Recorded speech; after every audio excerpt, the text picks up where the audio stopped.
welcome everybody. We are back for lesson number 3 with Mike Archer. How you doing today, Mike? Hi guys, I'm doing quite well actually. We're back to our typical cloudy, overcast, dumb weather in Seattle, but other than that, we're doing really well. Today we are in lesson three of our the 7 lesson sales training course, and last week we talked about what our own personality styles were. And now that you've got that, and hopefully you did some homework and had some fun with it, and did some stuff on your kids and your spouses and your coworkers and your friends, and found some interesting behaviors that now that you know what those behaviors are, this next lesson is because, okay, now that we know our behavior, how do we get on the same page? How do we establish and maintain and actually improve the relationships of the people that we come in contact with? So this goes along with Jose's Wednesday training of meet and greet and get to know your client. So there's a couple of parts to this. First one we're going to talk about is called versatility. How do you get on the same page as your client? And then we're going to talk about the clues that will allow you to do that. And then we're going to talk about what's called backup behavior, or what happens when the conversations start to go south. So where we are, we're on page 12 in the manual. And I want you to take a look at the very first line, because this is really important and it's on the test.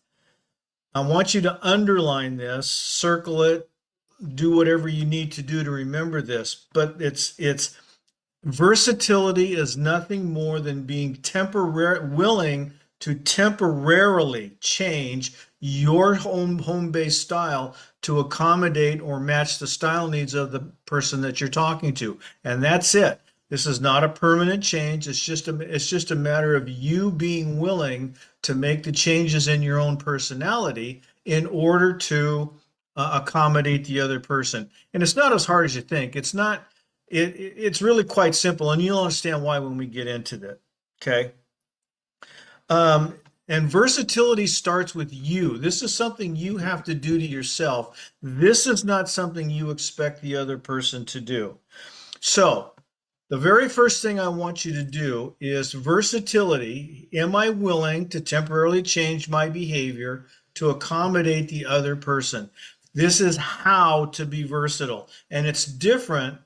These are the techniques you can use on how to be versatile. Then we're going to get into the where to be versatile. What specific areas of the conversation do you need to really hone in on your versatility? All right. So look at the bottom. How to be versatile. Very first one is physical appearance. All right. Typically, and I dress like this on purpose today. I've got a sweatshirt and a t-shirt on, and I dress like this on purpose to illustrate a point.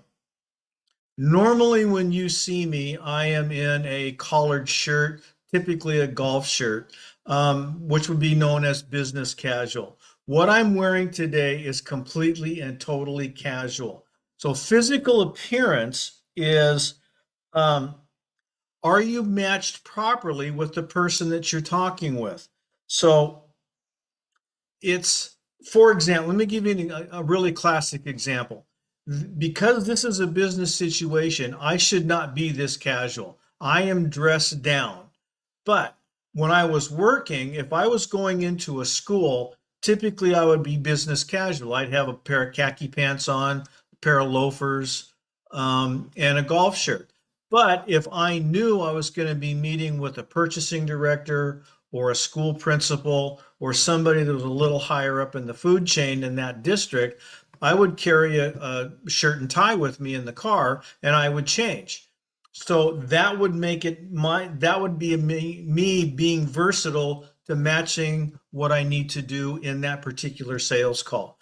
So so being versatile, it's well groomed, properly dressed as appropriate to the viewer, to the people you're talking to. Okay? Communication and pacing is one of the other ones. All right. So Pacing is important because remember, people who are right of the line are more assertive. They're quicker paced. People who are left of the line are less assertive and they're a lot slower paced. So if you're a right of the line person, a driver or an expressive, and you know that you're talking to somebody who's left of the line, you may not have them in analytical or amiable yet, but you know that they are less assertive than you are. Slow yourself down a little bit. All right. That's one way that you can do this. All right. So the next one is competence and compatibility. And by the way, competence and compatibility is essentially, this is what, when you go on a job interview, that's one of the key things that people look for when they're going to hire somebody. And it's no different in a sales call because essentially you are asking them to hire you. So they're looking for two things. They're assuming you're competent, and they're just going to verify that because if you weren't competent, you wouldn't be applying for the job. They're also assuming that you're compatible with them and whoever else is on their workforce. So that's if you're going into a job situation. But you know, going into a selling situation, that you need to be compatible with your client. So that's what they're looking for, and it goes right along with, if you remember last week, the first week, the very first decision people make is not whether they're going to buy from you. The very first decision is whether they're going to continue to listen to what you have to say. That goes along with the compatibility issue here. All right, so I'm hoping all of this starts to make some sense for you.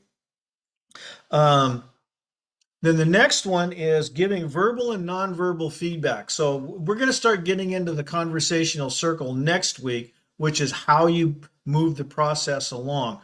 But you always want to watch your verbal and nonverbal feedback because it helps you identify what you remember last week. It's what people say and what people do. Well, the verbal and nonverbal feedback is how we recognize that. It's how we get to the root of who the essence is of the people that we're talking to.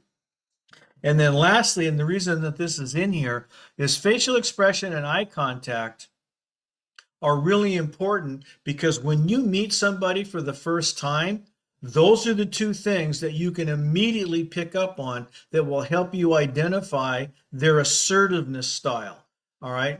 Well, the facial expressions will be for their emotionalness scale, and the eye contact will be for their assertiveness scale. So if you ever, and you know this when you meet people, have you ever met somebody and you know that you're kind of an animated person? You know, there's always a smile on your face and a smile in your voice. And you meet somebody who is pretty much deadpan. All right, so you're an emotional person meeting an unemotional person.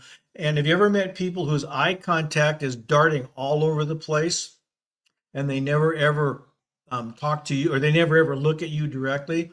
Or on the other hand, you've met people whose eye contact is so strong that it's uncomfortable. It's not something that we judge as much as it's something that it's just helping us identify what their own personal styles are. So those are the key things. Now let's get into each one of those a little bit. So we're just going to go around the circle. Analyticals, and this is all over on the right side of page 12. So analyticals, because they're less assertive, their eye contact is easy to the point where they may break eye contact. If not occasionally, they may dart around the room, especially when they're thinking.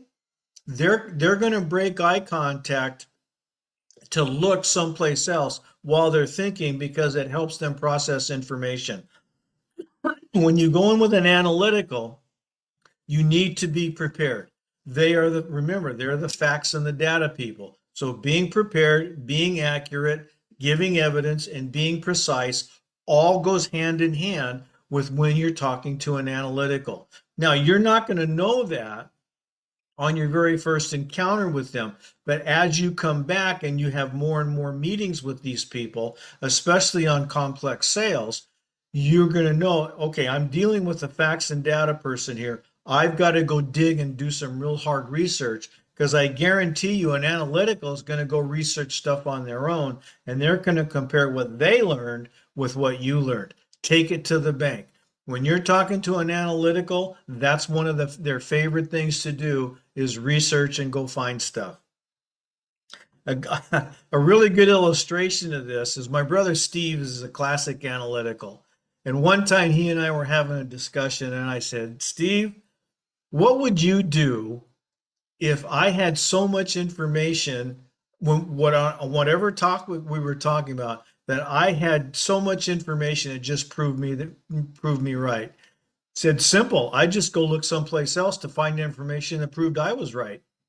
So that's an extreme example, but you get the idea. Now, the key thing to remember with analyticals is the last two things is they're slow decision makers and that the decision they're going to make is the correct one. Even if that means, and sometimes this can be a little painful, at the very end, if they're kind of hesitating on making a decision, you can just assure them, I know you, I know the decision you make is going to be the correct one. And is there anything I can help you in this decision-making process that can show you that we're the correct people to do business with? Just it's something simple as that, but you need to reinforce that whatever decision they make is the correct one. All right, amiables, guys like me. I've got easy eye contact for the most part in a social setting, but when I'm in a business setting, my contact is a lot more direct because I have driving tendencies as part of my personality. We're slower paced as befits less assertive people. We are not risk takers. So if you're a risk taker and you're presenting something to somebody, don't do anything that would cause them to have to take a greater risk than they're comfortable with. So just be prepared for that. You have to be patient with them. If you by nature are, you're a fast-paced, hard-charging kind of a person and you're dealing with an amiable, one of the things you got to really be versatile about is you've got to slow yourself down, be patient with them and catch them up to you, bring them up, or it's a classic example of when you're walking down the road with somebody. Have you ever walked down a road and all of a sudden you're with a friend or you're a partner or somebody, and all of a sudden you find yourself 10 feet ahead of them and you didn't know why? It's just because you're faster paced than they are. Same principle applies in selling. What you want to do is be patient, slow yourself down, provide assurance for them, let them know that you've got their best interests at heart. Because remember, above all, amiables love to be around people. They're collaborative, they're cooperative, and that's what they're looking for from you. So you need to provide assurances to them that you've got their best interests at heart. And when they go on the trip, you're going to be there right alongside with them in case something goes south and they need help and don't know where to turn. And I've seen it happen many, many times. People are on trips to Europe, Asia, Africa. Something goes south on them, and they're calling Archer Travel Service and said, "Hey, what do I do?" That's why people do business with us. That's why people do business with you. All right. Again, amiables are slow decision makers, and with an amiable, you want to make sure you develop the relationship. All right, expressives. Remember, these are the opinionated people and they love recognition. So you need to reinforce their opinions. You need to avoid arguments with them because one of the classic things about expressives is they love to argue and they'll just start arguing just to see what happens. And you've all been in that situation. My dad was the classic. We called it anytime we got into a family situation, we told dad he was stirring the pot again because he loved to do stuff like that. And he would just start pulling stuff out of thin air just to see how we would react to him. It didn't matter what the topic was, and it didn't matter what he knew about it, but he wanted to stir the pot just to see what we would do. You need to avoid that in a selling situation. But when you're talking to an expressive, just be ready for it. They love to tell stories. And you can, in a sales call, if you're not prepared for that, you could get lost in the stories. I've had it happen to me. I was in a teacher's room for 45 minutes before I realized I hadn't talked to her about yearbooks. I hadn't sold anything about yearbooks. I was listening to her stories about her kids, her dogs, her pets, her travels, and it was the class was over, and I had wasted the whole 45 minutes because I got caught trying to establish a relationship, and I went overboard with that. So I had to set a time to come back. I mean, eventually I got her because she liked it, but I would listen to her stories. But the problem was I had wasted a sales call. So, and time is money, people. You remember your time has a value to it. So pay attention to that. With expressives, you want to cite prominent people if you know any of them that relate to what it is you're selling. So with an expressive, you've got to settle all final details. Now, you don't have to do that in the sales call itself. And in fact, I would advise you not to do that. What you want to do with an expressive is once you've got their credit card information and they've committed to do business with you, then you settle all the final details like, do they have their COVID shots? Do they have their visas? Do they have their travel insurance? Are their passports up to date? All of that stuff an expressive is not going to think about. That's part of your job. That's part of you being versatile, helping them, especially if you're an expressive yourself. And that's so on that part of it, you're going to have to turn into maybe an analytical a little bit to make sure all that gets done.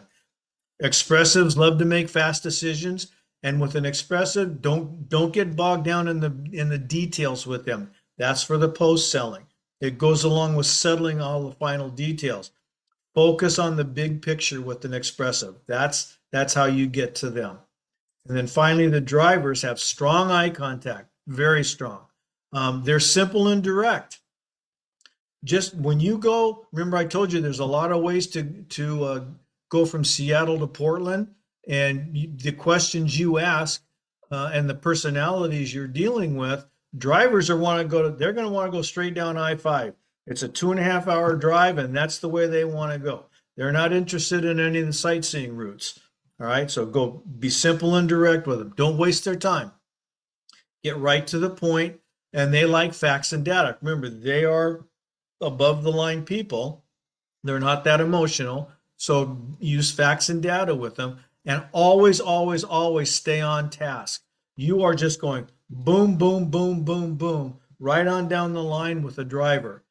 And then they make decisions, fast decisions. And one of the key things with a driver is to show them options.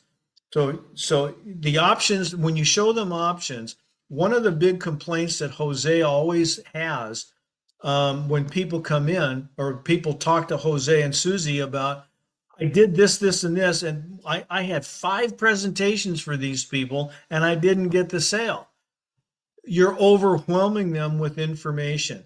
At the most, you have 2 different presentations. We can go to destination A and do these things. We can go to destination B and do these things. Here's the options. Here's option 1 for this, option 2 for that. And then within each one of those options, you have options that once they pick one, then you can go deal with that trip and the options within that trip.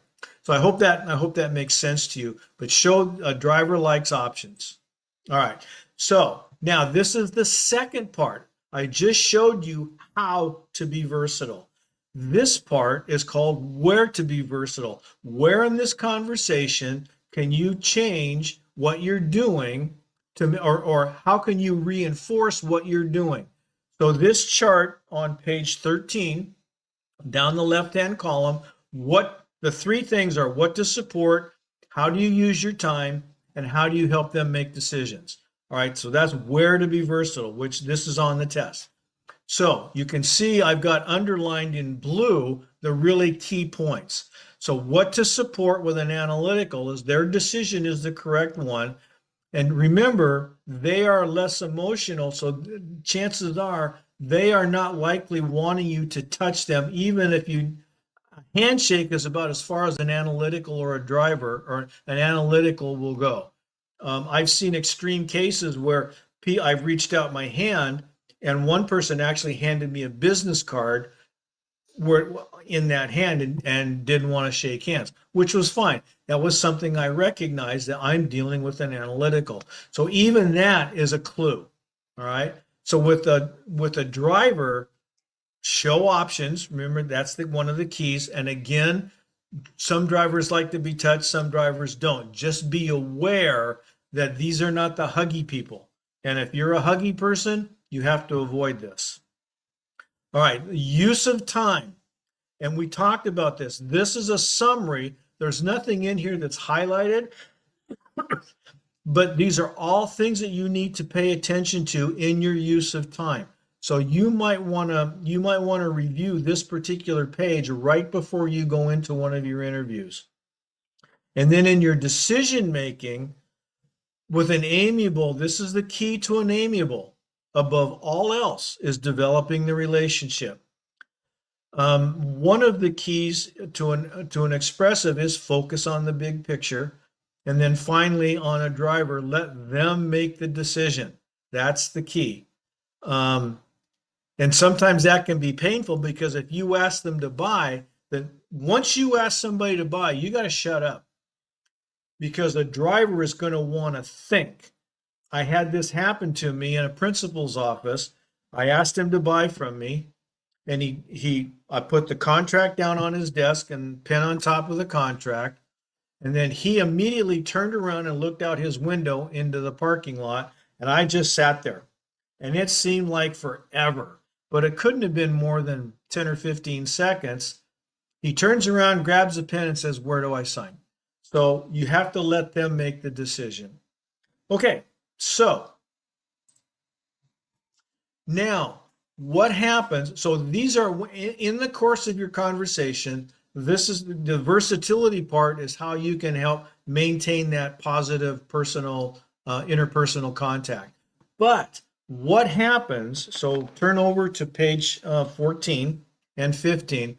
So what happens when the conversation starts to go south? You feel like you're starting to lose control. You don't know how to get it back. You don't know, something happened and you're not sure what, but all of a sudden you feel like and you can feel it. You can feel it. I'm not doing something right here. What's going on? And this is where the fight or flight syndrome kicks in, and we've all heard it. You know, when people are under stress, this typically what happens under stress is we either want to fight or we want to get out of there. So people who are left of the line, who are less assertive, their typical reaction is, I gotta get out of here. How do I do that? And we're going to talk about that a little bit. And then the right of the line people, these are the ones that are actually their voices get louder, their words get more strident. These are the people that, they're going to start to go on the attack in some form. So how do we deal with that? All right, so go over to, you can look over on 14. So it's an exaggeration. So go over to 15. So we're going to talk about some of the style rules. Okay, so it confirms the home base style. All right, it's right here up at the top. Backup behavior confirms a person's home base style, and it is an exaggeration of their normal behaviors. So to confirm it that you're actually in the correct home base, what's your initial reaction when you're under stress? If you're an amiable or an analytical, it's going to be to get away. And if you've identified yourself as an expressive or a driver, you might want to re-examine that a little bit. And the same is true when you switch those. It's just an exaggeration. So you need to recognize the stress. So resolving backup behavior. You recognize the stress. You non-judgmentally seek the cause. And I'm going to show you how to do that in the coming weeks when we talk about questions and feedback. And then you do what it takes to reduce the tension. It's just real simple. So we're going to talk about that. So here's what people do when they want to get away from a situation. The voice and an amiable. The amiables, when somebody gets under stress, the amiables are the hardest to read because their voice and their face goes flat. They break eye contact. Their posture change goes back and it's compacted, and they withdraw internally. Remember, they're the relationship people. They don't want to make you feel bad. So so they internalize it and take it all in themselves. And they're the hardest to read because they go quiet and their face goes flat.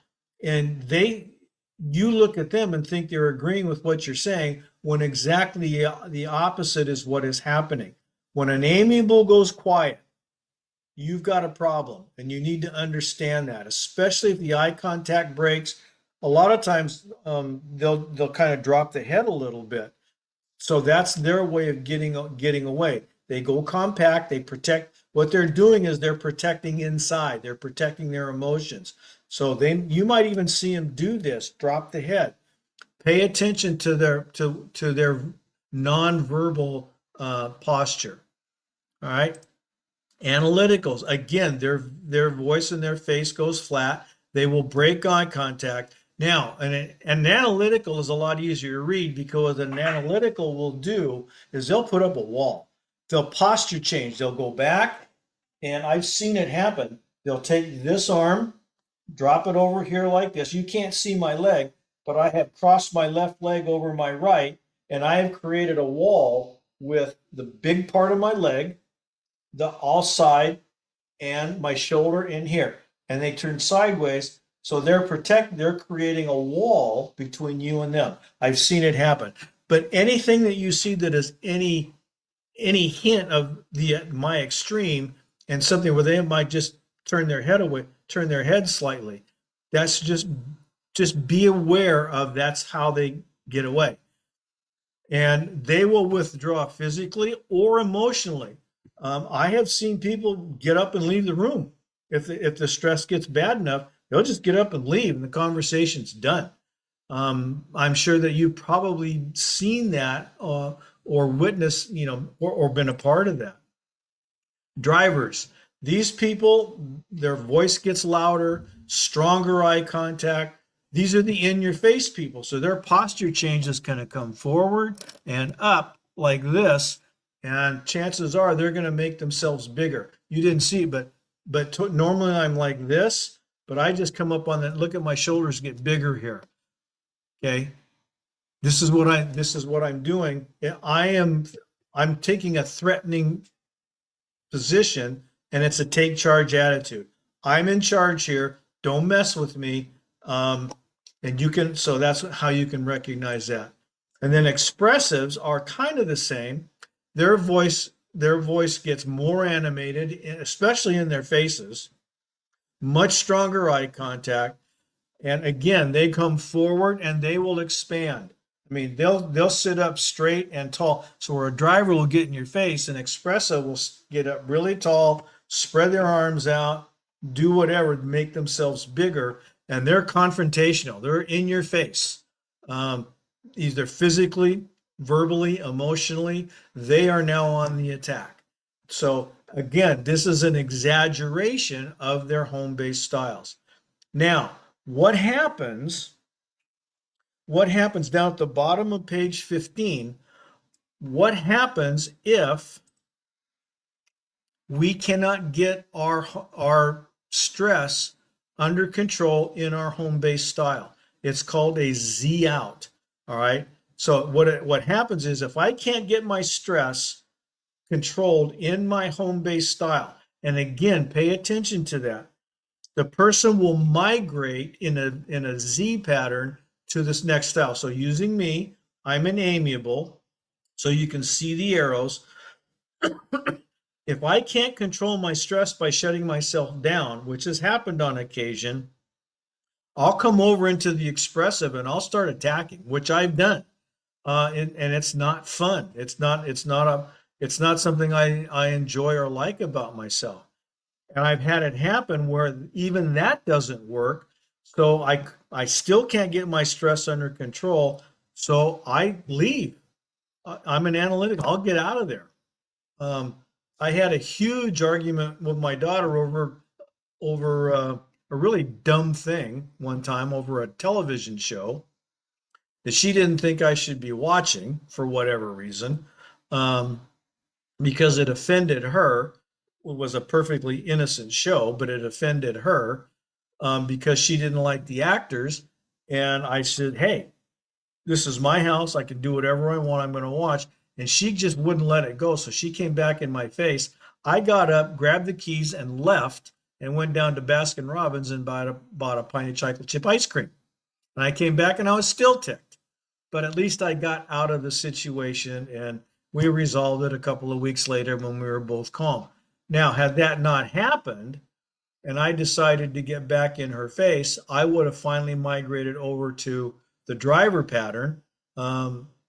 Every once in a while, I will just, if I'm depending on my situation, if I'm in a situation where my driver takes over, sometimes I start here and then I go this way. And that might happen to you as well if you've got some strong tendencies from one of the other patterns. But more than likely, you're going to start in your own home-based style, and then you're just going to migrate in that Z pattern. The key is the key to this is you can't get your stress controlled in your home base, or your client, no matter what you try to do, your client is still agitated and you don't know why. All right. So pay attention to this. Again, if you have any questions, no, that's it. So if you have any questions on any of this, send me an email, give me a call. Amanda, did anybody have any questions in the chat room? We don't have any in the we don't have any questions at the moment in the chat room.